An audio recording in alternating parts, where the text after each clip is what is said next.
Hello people of the internet, welcome back to my channel, and welcome back to another station, another mile.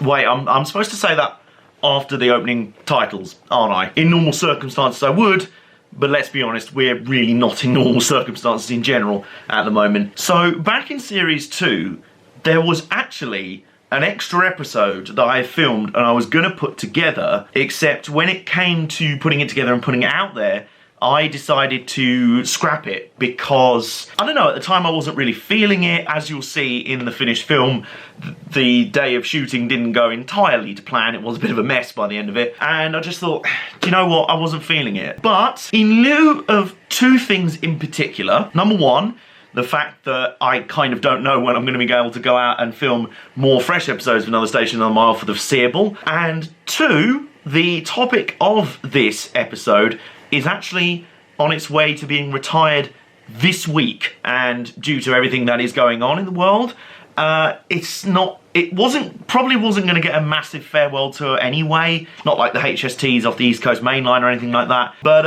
it's going to be even more of a quiet, under the radar farewell than normal. So I figured this is probably as good a time as any to put this out there. So what I'm going to do now, folks, is hand you over to Past Me for this lost episode, if you will, of Another Station, Another Mile.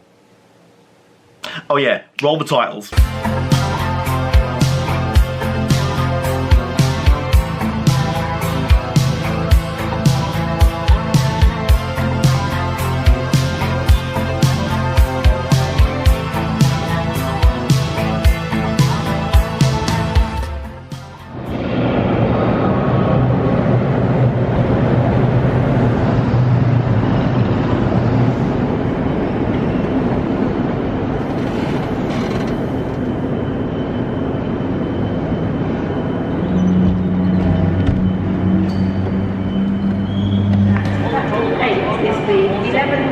Greater Anglia service to Norwich. All go to Ipswich.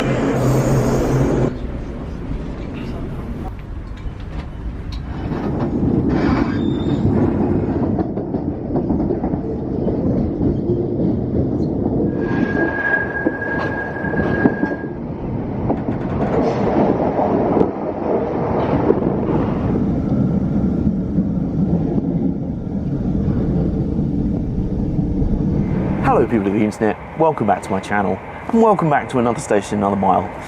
I come to you live on a actually rather pleasant February day. Not been able to say that much this month between all the storms and the rain, the wind and the grey and the blur. Today the sun has actually come out to play, which is rather nice. It's nice that the sun has decided to join us today for what is quite a special day. This is one of those episodes that is very personal and means a lot to me. As you guys know from the episode back in Series 1 where we looked at the Clydesdale 37 short set train in Norfolk, that part of the world, East Anglia, means a lot to me. It's very special. With Norwich being the capital of East Anglia, Norfolk, pretty much. I've been travelling there for the best part of 5 to 6 years now, consistently, either to visit friends of mine and or explore the local area, explore the trains, go to all the lovely sort of seaside towns. And for the whole time I've been visiting Norwich, I've been travelling there on this train. Except this train is soon to be retired.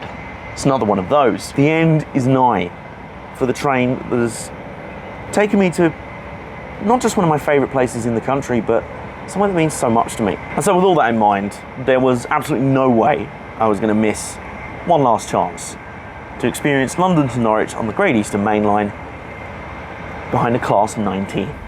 Before we launch into a full-on nostalgic ramble, let's acquaint ourselves with both the route and locomotive we're talking about today, both of which being ones that you might not have heard much about before.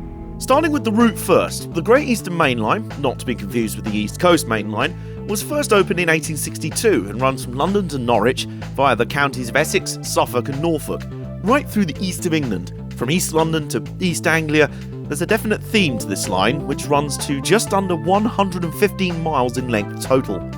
The line was electrified with overhead wires in stages. London Liverpool Street to Shenfield in 1960, later converted to 25 kV AC in 1980, before reaching as far as Ipswich by 1985, and finally to Norwich in 1987. And while this was happening, the locomotive that would end up spending many decades hauling expresses on this very line was being built over in Crewe Works, the Class 90. First entering service in 1988, the Class 90 has proven to be a powerful, capable and very adaptable electric locomotive through 32 years and counting of service. With 4 traction motors, a total power output of 5,000 horsepower and a top speed of 110 miles an hour, it's not really hard to see why.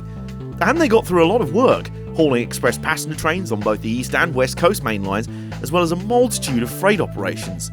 In 2002, Virgin Trains' fleet of 15 Class 90s was replaced by the then new Pendolino units, and with the Great Eastern Main Line badly needing replacements for their ageing Class 86 locomotives, this squadron of 90s moved over to East Anglia in 2004, and they've been plying their trade out here ever since.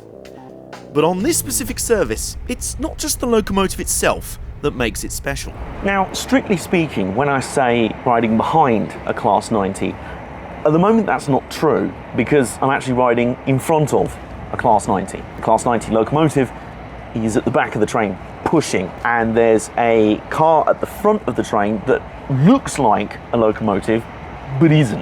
It's actually something called a driving vehicle trailer, which has no power of its own. There's no engine in it, no nothing, but it does have a, driver's cab and controls for you to drive the train from that end, while the actual power is supplied by the locomotive at the other end, is now pushing us towards Norwich and pushing us along at quite a rate of knots as well.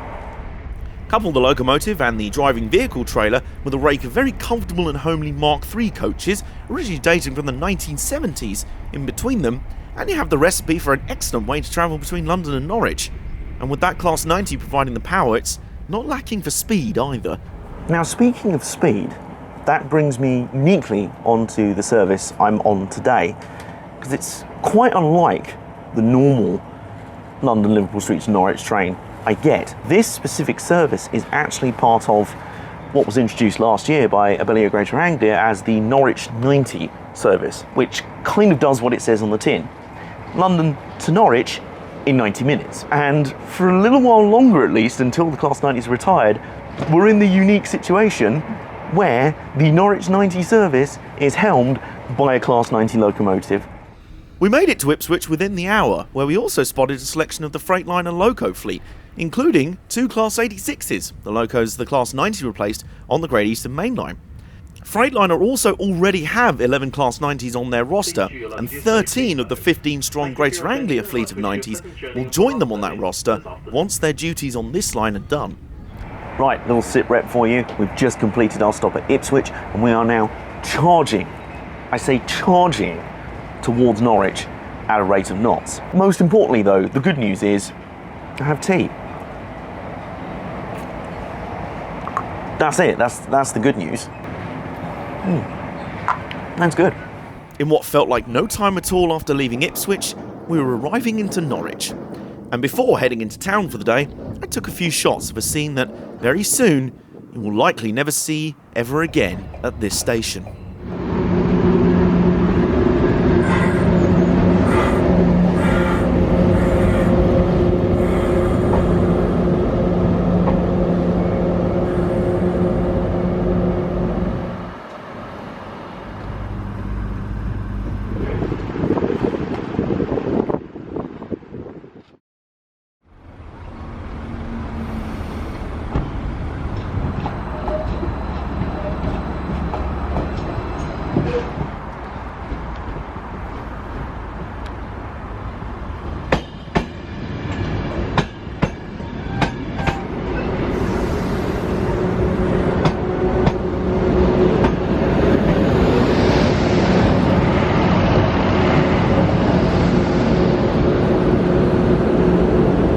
So I've officially completed my day out in Norwich, got some work done, saw some friends, and I'm ready to head back to London.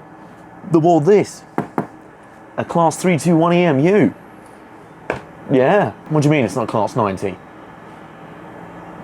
Oh yeah, today is supposed to be about, I've made a bit of a tactical mistake here. Or maybe I've done something very clever. You see, one thing I've actually never done in all my years, and I've been travelling up to Norwich from London on the Class 90 and this current train. One thing I've never done is actually seen the train go by.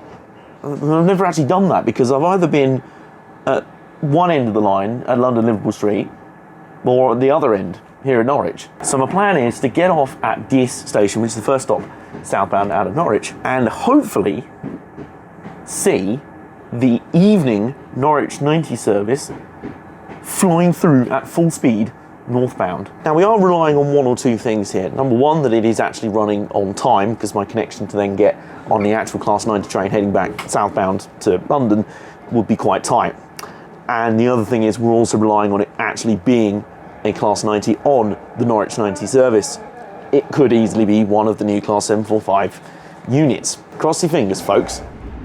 Unfortunately, it's fair to say my gamble really didn't work, but I did get a few nice shots nonetheless, which is good, given it was absolutely freezing at this station. Then, once I resumed heading for home, things started to get a bit strange. So folks, things have got a little bit bizarre on my journey back home from Norwich to London. So let me give you a brief sort of rundown of where we're at the moment. Firstly, the whole get the shot of the Norwich 90 service coming up from London through Diss kind of didn't happen because said train was running late because of the speed restrictions we encountered earlier on our journey up, as well as everything else running northbound from London. It just wasn't going to happen. So instead, I got the train I was going to get anyway, which is this. It's the Class 90 set. Except there's a few weird things about it. There is a buffet car with the cafe in it, as is the standard on these trains. I was going to talk you through them. Except not only is the cafe not open, the entire coach is in pitch darkness. It's just, there's no lights on. It's the most bizarre thing I've ever seen, I think, on a train. We're in motion, you know, charging along at full speed, and yet there's an entire coach that's just in pitch darkness. It feels a bit like a sort of horror film. Now, fortunately, there is still food on this train, which is nice. There's the food trolley, which isn't coming through the train, as a food trolley normally does on the train. It's in the coach beyond the one that's in pitch darkness. So if I want to go get food, I'm going to have to venture through the dark ghost coach. And oh, by the way, the coach immediately behind the ghost coach is this one, which, to all intents and purposes, is a first-class coach. Except it's not first class. It was declassified. Not sure why, but basically I'm sat in a first-class coach that's kind of out of sequence. Normally, on trains, the first two coaches at the front or back at the train, but they're all blocked together at one end of the train. This is split by the Ghost Cafe coach. It's just a little strange, you know what I mean? Annoyingly, the onboard food trolley was also having issues with card payments, so I decided to stop off again. This time, out of all places, Manningtree.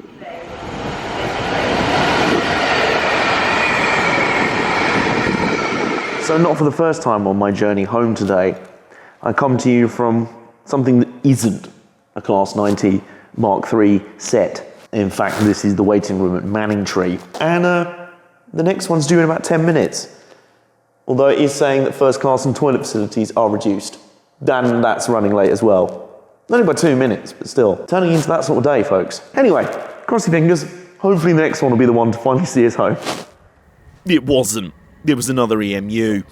So I waited a bit longer and saw some interesting trains pass me by, including the Class 90's replacement on the Great Eastern Main Line, the brand new Class 745 multiple unit.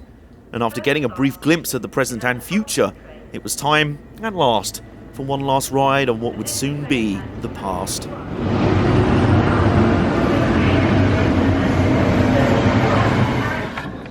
Let's try that one instead.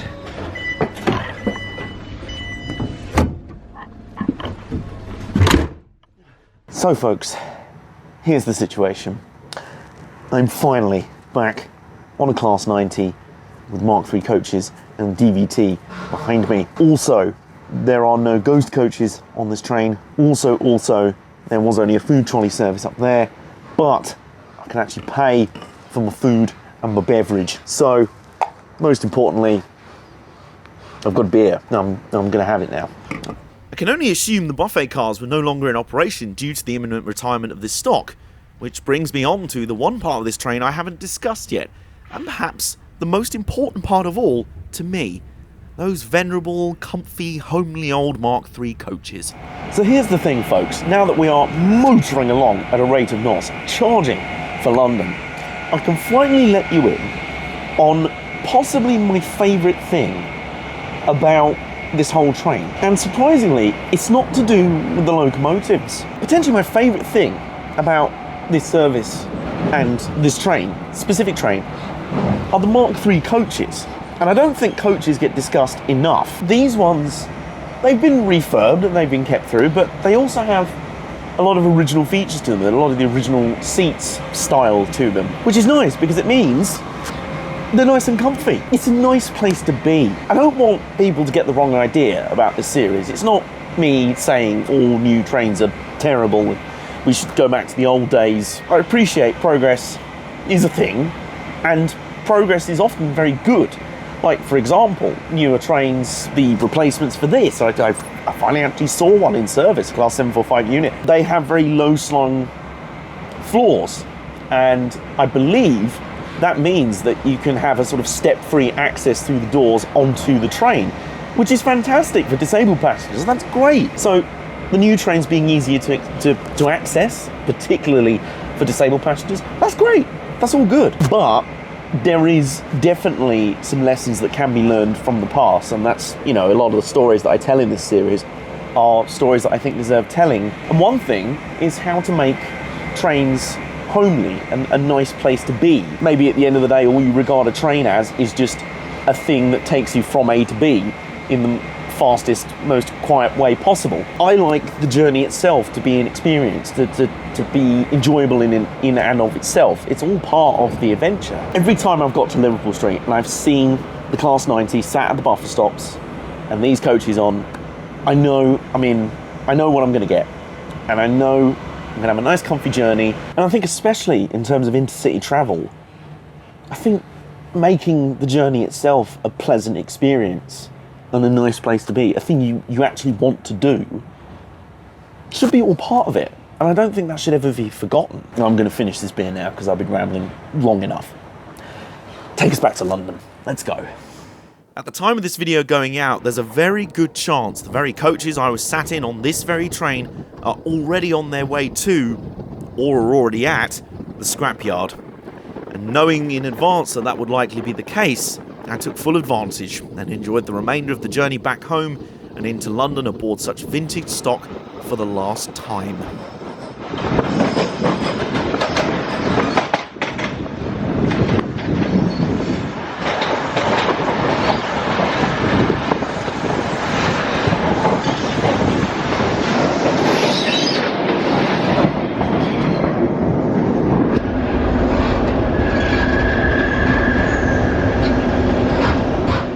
Going to vlog this moment because it could be the last time I get to do it. And have the window open, the door, oops, there we go, and then I'll never get bored of that. There's something so satisfying just about this, and then you've done well.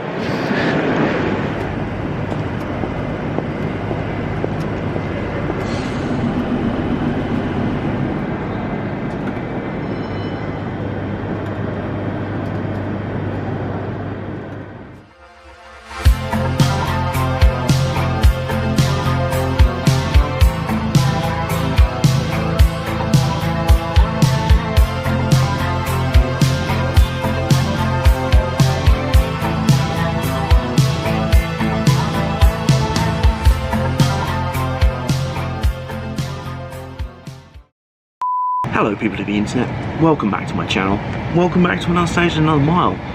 I'm on a train. Really, genius, couldn't tell actually.